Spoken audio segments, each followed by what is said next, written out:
my struggle was like, it's just, my story is no more important than anybody else. Why would anybody even care?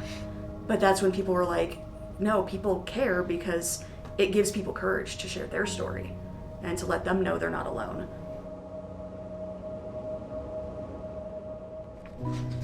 His name is Douglas Hoffman.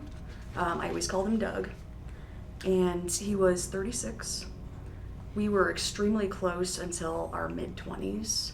But then he had started using drugs a little bit in high school.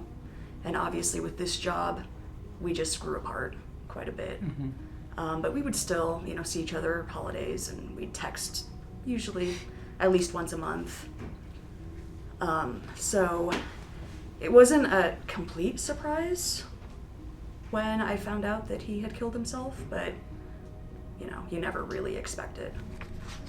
I was here until 5. It turns out that my parents knew earlier in the day, but they didn't want to tell me while I was at work.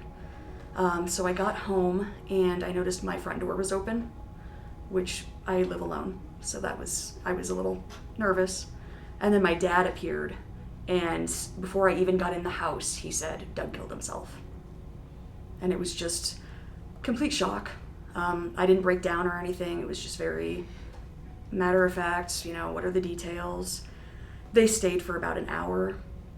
Then they left. I called a friend, talked to her. And then once I hung up with her, I broke down and pretty much cried the rest of the night. I mostly wanted to just be around people that had experienced a similar loss. There are a lot of us out there, but people don't talk about it. So I went to a support group once, and that I think was pretty healing, but then it got shut down. I'm on online support groups, and everybody, all the new members kept having the same questions over and over, and it was every day. So it kind of made me think, like, there should be a book that answers these common questions.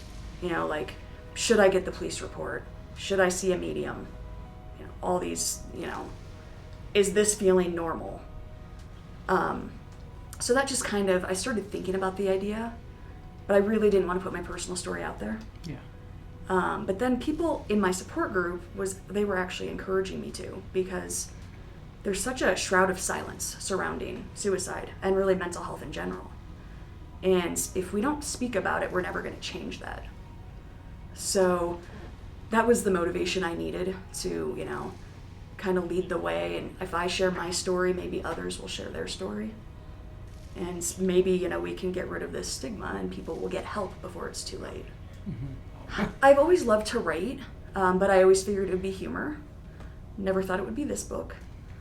But from day one, I started writing in a journal letters to my brother and just getting my feelings out there.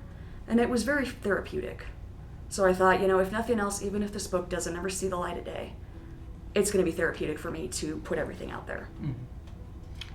I think it's more important now than ever because people don't talk about it. When it happens, it feels so isolating.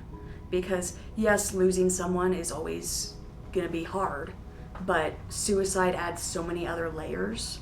And if you don't have somebody to talk to, you don't know, like, should I be angry at my loved one? Should I be experiencing these ups and downs? And so I think it's just when we put our story out there, it's comforting to others to know, like, oh, what I'm going through is normal. This is what everybody experiences. I've always said from the start, if it helps even one person, it's worth it.